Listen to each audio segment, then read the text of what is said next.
ഈശോയിലേറ്റം സ്നേഹം നിറഞ്ഞ പ്രിയ മാതാപിതാക്കളെ, സഹോദരി സഹോദരന്മാരെ, ഈശോയ്ക്ക് ഏറ്റവും പ്രിയം നിറഞ്ഞ കുഞ്ഞുമക്കളെ, 9 ദിവസങ്ങൾ നീണ്ടു നിൽക്കുന്ന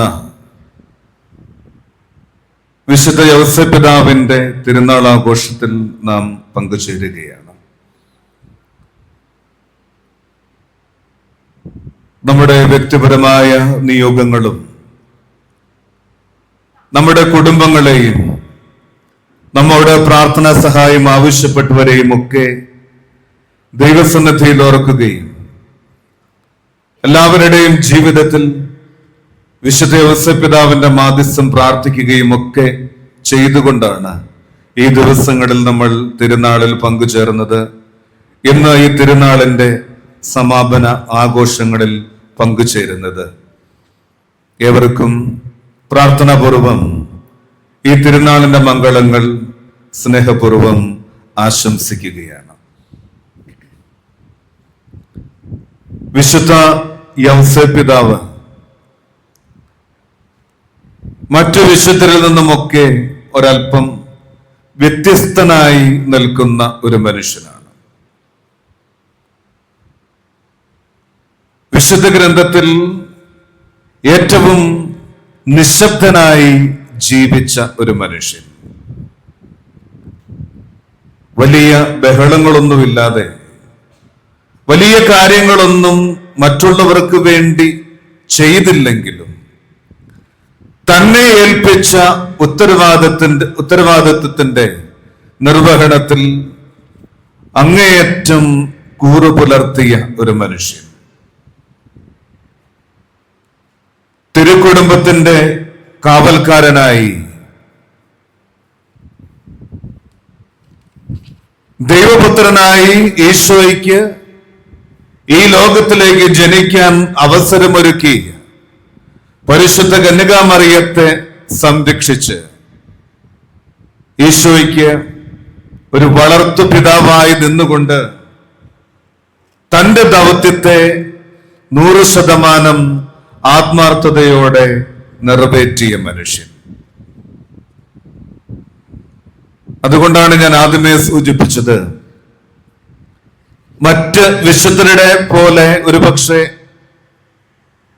വലിയ സംഭവബഹുലമായ ഒരു ജീവചരിത്രം യൗസേപ്പ് പിതാവിന് വേണ്ടി നമ്മൾക്ക് അവതരിപ്പിക്കാനില്ല. അദ്ദേഹം ലോകത്തോട് വിളിച്ചു പറഞ്ഞ കാര്യങ്ങളെ നമ്മൾക്ക് അധികമായി അനുസ്മരിക്കാനില്ല. പക്ഷേ യൗസേപ്പ് പിതാവിന്റെ ജീവിതം തന്നെ സുവിശേഷമായി നമ്മുടെ മുൻപിൽ അവതരിക്കുകയാണ്. നാം ഇന്ന് വായിച്ചു കേട്ട സുവിശേഷം, അതിലുണ്ട് യൗസേപ്പ് പിതാവിന്റെ ജീവിതം എന്തായിരുന്നു, ജീവിതത്തിന്റെ നിയോഗം എന്തായിരുന്നു എന്ന് ഈ വാക്കുകളിൽ നിന്ന് വ്യക്തമാണ്. ദൈവത്തിന്റെ ഒരു സ്വപ്നം പൂർത്തീകരിക്കാൻ തൻ്റെതായ സ്വപ്നങ്ങളെ മുഴുവൻ മാറ്റിവെച്ചവനാണ് യൗസേപ്പ്. മറ്റാരെയും പോലെ ആഘോഷമായൊരു വിവാഹ ചടങ്ങും ആഘോഷമായ വിവാഹ ദിനങ്ങളും പിന്നീട് വളരെ സന്തോഷം നിറഞ്ഞൊരു കുടുംബജീവിതവും ഒക്കെ എല്ലാവരെയും പോലെ സ്വപ്നം കണ്ട ഒരു മനുഷ്യനാണ് യൗസേപ്പ്. പക്ഷേ ലോകത്തെ മുഴുവൻ വിളിച്ചറിയിച്ചുകൊണ്ടുള്ള അവന്റെ വിവാഹം എന്നത് ഒരു സ്വപ്നമായി തന്നെ ജീവിതത്തിൽ അങ്ങനെ നിൽക്കുകയാണ്. കാരണം യഹൂദ പശ്ചാത്തലമനുസരിച്ച് കുറ്റക്കാരിയാണ് എന്ന് കണ്ടെത്തി കല്ലെറിഞ്ഞ് കൊല്ലേണ്ടവളെയാണ് രഹസ്യമായി ഉപേക്ഷിക്കാം, ഞാൻ മൂലം അവൾ അപമാനിതയാകണ്ട എന്ന് ഈ മനുഷ്യൻ കരുതിയത്. പക്ഷേ രഹസ്യമായി ഉപേക്ഷിക്കാം എന്ന തീരുമാനത്തിൽ പോലും ദൈവം വീണ്ടും ഇടപെടുകയാണ്. അവളുടെ ജീവിതത്തിൽ സംഭവിച്ചത് ദൈവിക ഇടപെടലാണ് എന്ന് തിരിച്ചറിയുമ്പോൾ താൻ നെയ്തു കൂട്ടിയ എല്ലാ സ്വപ്നങ്ങളെയും മാറ്റിവെച്ചിട്ട് ദൈവത്തിന്റെ സ്വപ്നത്തെ അവൻ നെഞ്ചേറ്റി വാങ്ങുകയാണ്. അവിടുന്ന് അങ്ങോട്ട് എന്താണോ ദൈവ തിരുമനസ് അത് തിരിച്ചറിഞ്ഞുകൊണ്ട് യൗസേപ്പ് പിതാവിന്റെ ജീവിതം മുന്നോട്ട് പോവുകയാണ്. ദൈവത്തിന്റെ സ്വപ്നം സാക്ഷാത്കരിക്കുന്നതിന് വേണ്ടി സ്വന്തം ആഗ്രഹങ്ങളെയും സ്വപ്നങ്ങളെയും ത്യജിച്ച മനുഷ്യനായി യൗസേപ്പ് പിതാവ് നമ്മുടെ മുൻപിൽ മാതൃകയായി നിൽക്കുമ്പോൾ ഒരു ചോദ്യം ഞാൻ നിങ്ങളോടൊന്ന് ചോദിക്കട്ടെ.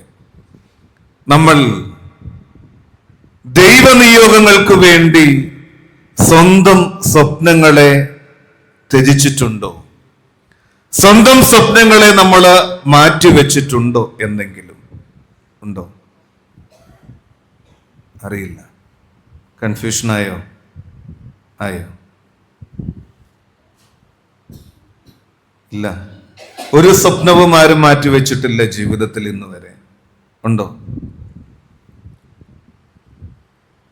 ഇല്ല. എന്നാൽ ഒന്ന് ആലോചിച്ച് നോക്ക്. നമ്മുടെയൊക്കെ ജീവിതത്തിന്റെ ഉത്തരവാദിത്തങ്ങളെ ഏറ്റെടുത്തപ്പോ ഒരു ഭർത്താവായി, ഭാര്യയായി, അമ്മയായും അപ്പനായും ഒക്കെ ജീവിതം തുടങ്ങിയപ്പോൾ നമ്മളൊക്കെ നമ്മുടെ സ്വപ്നങ്ങളെ നമ്മുടെ പ്രിയപ്പെട്ടവർക്ക് വേണ്ടി ത്യജിച്ചവരാണ്. ഇല്ലേ? അല്ലേ? അതെ. നമ്മളൊക്കെയും ഇതുപോലെ തന്നെ നമ്മുടെ ജീവിതത്തിന്റെ സ്വപ്നങ്ങളെ ത്യജിച്ചവരാ.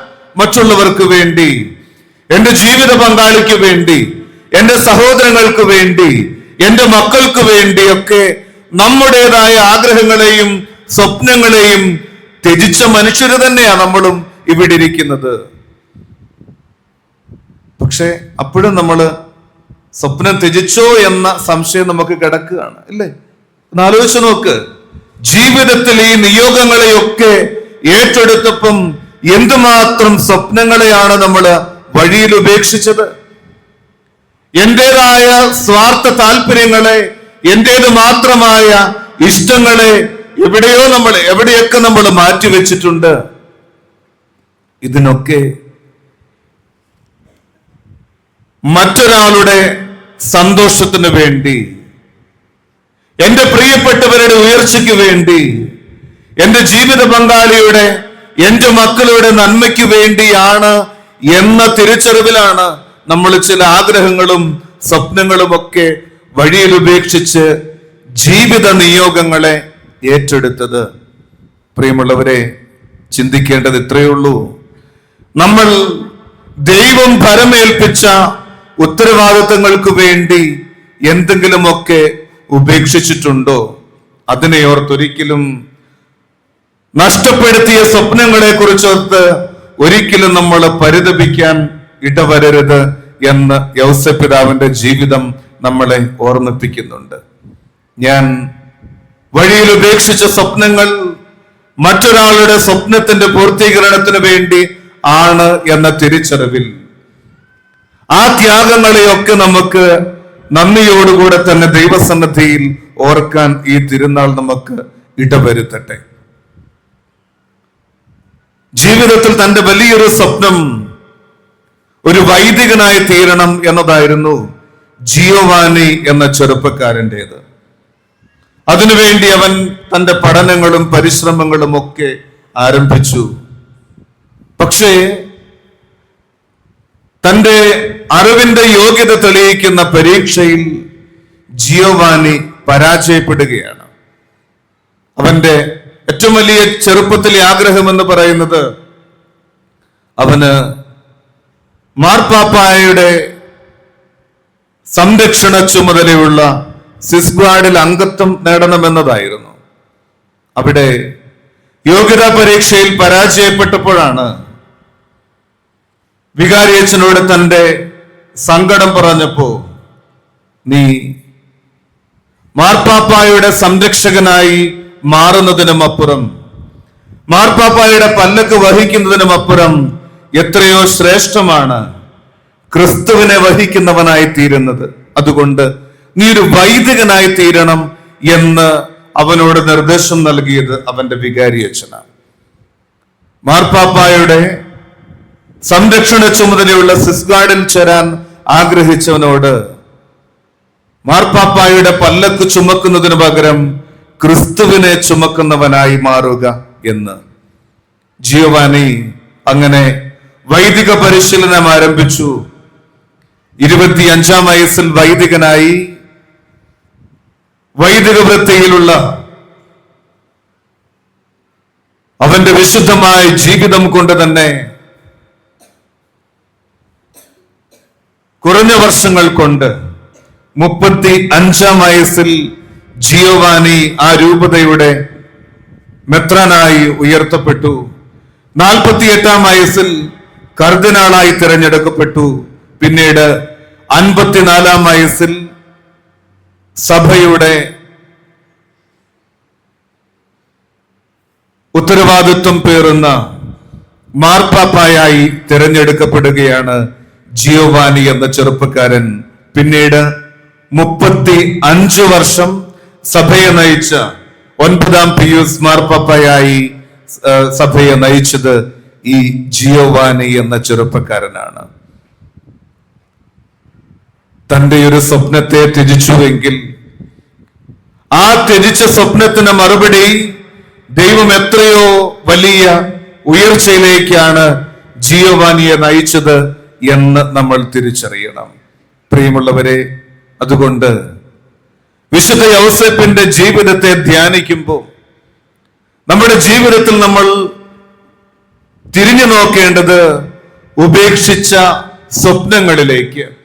അതിനെ ഓർത്ത് നമുക്ക് സന്തോഷിക്കാനും അഭിമാനിക്കാനുമാകണം. എന്റെ ജീവിത പങ്കാളിക്കും എന്റെ സഹോദരങ്ങൾക്കും എന്റെ മാതാപിതാക്കൾക്കും ഒക്കെ വേണ്ടി നമ്മൾ ഏറ്റെടുക്കുന്ന ത്യാഗങ്ങൾ, അതിനുവേണ്ടി ഞാൻ ത്യജിക്കുന്ന എന്റെ വ്യക്തിപരമായ സന്തോഷങ്ങൾ, അതിനൊക്കെ ദൈവം അതിലും വലിയ പ്രതിഫലം നൽകും എന്ന തിരിച്ചറിവോടുകൂടി തുടർന്നും ജീവിത നിയോഗത്തിന് വേണ്ടി ത്യാഗങ്ങൾ സഹിക്കുന്നവരായി നമുക്ക് മുന്നോട്ട് ജീവിക്കാം.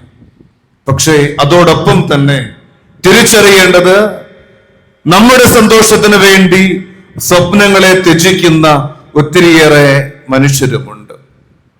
ഞാൻ എന്റെ ജീവിത പങ്കാളിക്ക് വേണ്ടി സ്വപ്നങ്ങളെ ത്യജിക്കുന്നെങ്കിൽ എനിക്ക് വേണ്ടി എന്റെ ജീവിത പങ്കാളി സ്വപ്നങ്ങളെ ത്യജിക്കുന്നുണ്ട് എന്ന് നമ്മൾ അറിയണം.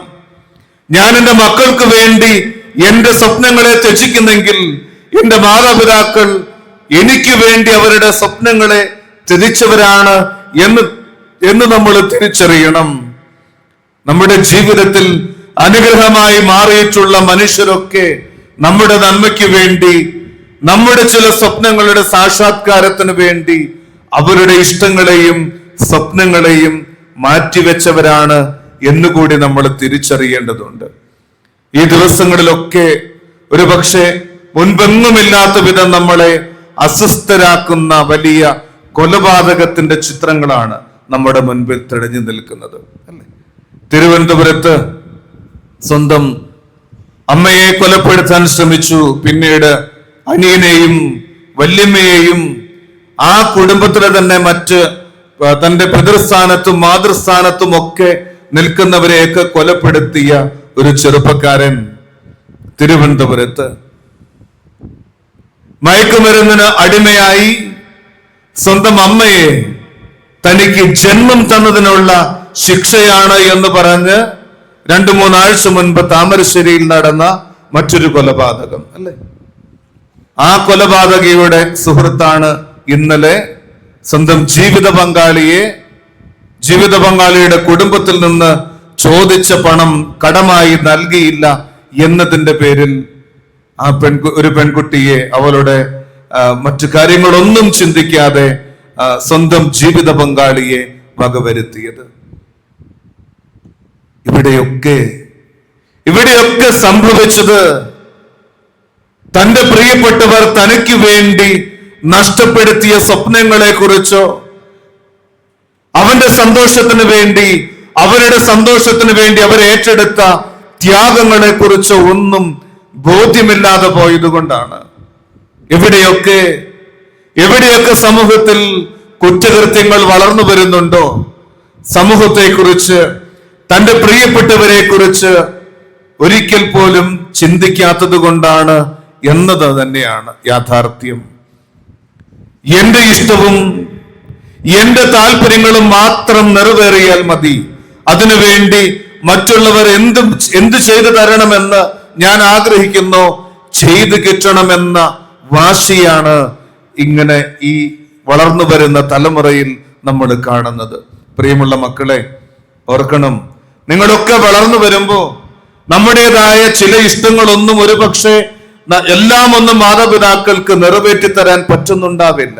പക്ഷേ നിങ്ങളുടെ സന്തോഷത്തിന് വേണ്ടി, നിങ്ങളുടെ സുഖത്തിന് വേണ്ടി മാത്രം കഷ്ടപ്പെടുന്നവരാണ് നിങ്ങളുടെ മാതാപിതാക്കളെന്ന്, നിങ്ങളുടെ സഹോദരങ്ങളെന്ന് എൻ്റെ മക്കള് തിരിച്ചറിയുക. അതുകൊണ്ട് നമ്മൾ ഓരോരുത്തരും ഇന്ന് യൗസേപ്പിതാവിന്റെ തിരുനാൾ ആഘോഷിക്കുമ്പോൾ നമ്മൾ ത്യജിക്കുന്ന സ്വപ്നങ്ങളോടൊപ്പം തന്നെ നമുക്ക് വേണ്ടി നമ്മുടെ പ്രിയപ്പെട്ടവരും എന്തെല്ലാം സ്വപ്നങ്ങളെ ത്യജിച്ചിട്ടുണ്ട് എന്ന്, എന്തെല്ലാം ത്യാഗങ്ങൾ അവരുടെ ജീവിതത്തിൽ ഏറ്റെടുത്തിട്ടുണ്ട് എന്നുള്ളതൊന്ന് നമ്മൾ നന്ദിയോടുകൂടെ ഓർക്കേണ്ടതുണ്ട്. ചിലപ്പോഴെങ്കിലും നമ്മൾ വില കുറച്ച് കാണും. ജീവിത പങ്കാളി എന്ന നിലയ്ക്ക് അവൾ അത് ചെയ്തു തരേണ്ടതല്ലേ, ജീവിത പങ്കാളി എന്ന നിലയ്ക്ക് എന്റെ ഭർത്താവ് എനിക്കത് ചെയ്തു തരേണ്ടതല്ലേ, അതിൽ എന്താണ് ഇത്ര മേന്മ, എന്താണ് ഇത്ര മാഹാത്മ്യം എന്നൊക്കെ നമ്മൾ ചിന്തിക്കുന്നുണ്ടാവും.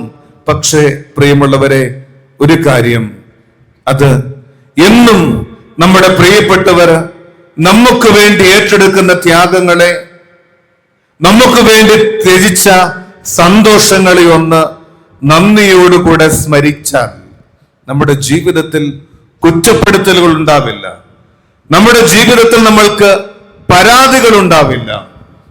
നമ്മൾ കാണുന്നുണ്ട്, യൗസേപ്പിതാവും മാതാവും ഒരുമിച്ചുള്ള ജീവിതത്തിൽ ഒരുപക്ഷെ മാതാവ് ഏറ്റവും അധികം ദുഃഖിതയായ ഒരു അവസരം, ദൈവപുത്രന് ജന്മം നൽകാൻ പല സ്ഥലങ്ങളും തപ്പി അവർ നടക്കുന്നുണ്ട്, സത്രങ്ങൾ അന്വേഷിക്കുന്നുണ്ട്. പക്ഷേ ഈ അന്വേഷണത്തിലൊക്കെ തന്നോട് ചേർന്ന് നിൽക്കുന്ന തന്റെ ഭർത്താവ് പരാജയപ്പെടുന്നുണ്ട്. മുന്നോട്ടുള്ള ജീവിതത്തിലും കുറവുകളൊക്കെ നേരിടുന്നുണ്ട്. പക്ഷേ ഒരിക്കൽ പോലും പരാതിപ്പെടാത്ത ഒരു അമ്മയെ നമുക്ക് പരിശുദ്ധ അമ്മയുടെ ജീവിതത്തിൽ കണ്ടെത്താൻ പറ്റും. എന്തുകൊണ്ടാ? ദൈവനിയോഗം ഏറ്റെടുത്ത് ദൈവനിയോഗത്തിന് വേണ്ടി വലിയ സ്വപ്നങ്ങളെ ത്യജിച്ച മനുഷ്യനാണ് തന്റെ കൂടെ എന്ന് പരിശുദ്ധ അമ്മ തിരിച്ചറിഞ്ഞതുകൊണ്ടാണ്. അതുകൊണ്ട് നമ്മുടെയൊക്കെ കുടുംബ ജീവിതത്തിലും നമ്മൾ പരാതികളും കുറ്റപ്പെടുത്തലുകളും ഒക്കെ ഉയർത്തുന്നതിന് മുൻപൊന്ന് ചിന്തിക്കുക. നമ്മുടെ പ്രിയപ്പെട്ടവർ നമുക്ക് വേണ്ടി ഏറ്റെടുക്കുന്ന ത്യാഗങ്ങൾ, അവർ നമുക്ക് വേണ്ടി ത്യജിച്ച സന്തോഷങ്ങൾ, അതൊക്കെ ഒന്ന് നന്ദിയോടുകൂടെ ഓർക്കാൻ, അങ്ങനെ തമ്മിലുള്ള ബന്ധത്തിന്റെ ഇഴയടുപ്പം കൂടുതൽ വർദ്ധിക്കട്ടെ. നമ്മുടെയൊക്കെ കുടുംബ ബന്ധങ്ങൾ കൂടുതൽ വിശുദ്ധമാകട്ടെ. മനസ്സ് തുറന്ന് സ്നേഹിക്കാൻ, എന്റെ ജീവിത പങ്കാളിയുടെ, എന്റെ മാതാപിതാക്കളുടെ, മക്കളുടെയൊക്കെ ഉള്ളൊന്ന് അറിഞ്ഞ് അവരെ സ്നേഹിക്കാൻ, അവര് നമുക്ക് വേണ്ടി ഏറ്റെടുക്കുന്ന ത്യാഗങ്ങളെയൊക്കെ നന്ദിയോടെ ഓർക്കാൻ, അതിനുള്ള വലിയ കൃപയ്ക്ക് വേണ്ടി നമുക്ക് പ്രാർത്ഥിക്കാം. അതിനായി വിശുദ്ധ യൗസേപ്പിന്റെ മാധ്യസ്ഥം നമുക്ക് ജീവിതത്തിൽ വലിയ തുണയാകട്ടെ. നീതിമാനായ യൗസേപ്പിതാവ് എന്ന് നമ്മൾ വിശേഷിപ്പിക്കുമ്പോൾ നമുക്കും എല്ലാവരോടും നീതിയുള്ള മനുഷ്യരായി ജീവിക്കേണ്ടതുണ്ട്. എല്ലാവർക്കും അവർ അർഹിക്കുന്ന സ്ഥാനം കൊടുത്തുകൊണ്ട് തന്നെ നമ്മുടെ ജീവിതത്തെ നമ്മൾക്ക് മുന്നോട്ട് നയിക്കേണ്ടതുണ്ട്. അതിനുള്ള കൃപയ്ക്ക് വേണ്ടി വിശുദ്ധ യൗസേപ്പിന്റെ മാധ്യസ്ഥം തേടി നമുക്ക് പ്രാർത്ഥിക്കാം. ഈശോ നമ്മെയും നമ്മുടെ കുടുംബങ്ങളെയും സമൃദ്ധമായി അനുഗ്രഹിക്കട്ടെ. പിതാവിന്റെയും പുത്രന്റെയും പരിശുദ്ധാത്മാവിന്റെയും നാമത്തിൽ ആമേൻ.